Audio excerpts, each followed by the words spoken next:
L'eau est un critère d'évaluation, tout d'abord parce qu'un bien, si on pense à une habitation, un bien n'est habitable que s'il a accès à l'eau potable.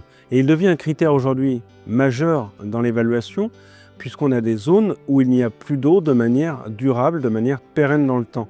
Du coup, un bien perdra sa notion de bien d'habitation, sa définition, et il ne sera plus évaluable comme tel s'il n'a plus accès de manière permanente à une eau potable.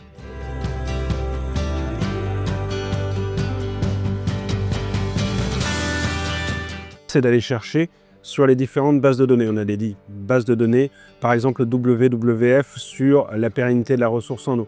On a des bases de données qui font ressortir les analyses, par exemple sur les PFAS, et la présence ou pas d'une eau qui est potable.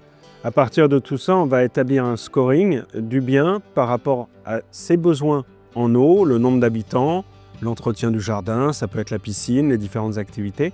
Et à partir de ce scoring, on va pouvoir aller comparer avec d'autres biens qui seront intrinsèquement comparables, ou alors ça nous amènera à ajuster avec des coefficients d'évaluation.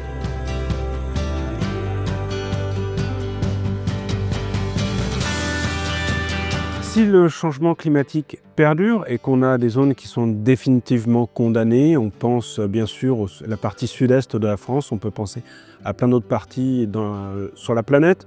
On pense à toute la zone de Perpignan par exemple, où la ressource en eau est extrêmement limitée. Eh bien, ça aura un effet forcément sur la valeur des biens immobiliers. Par exemple, le fait de pouvoir mettre une piscine ou non, pouvoir alimenter cette piscine, ira impacter directement la valorisation du bien.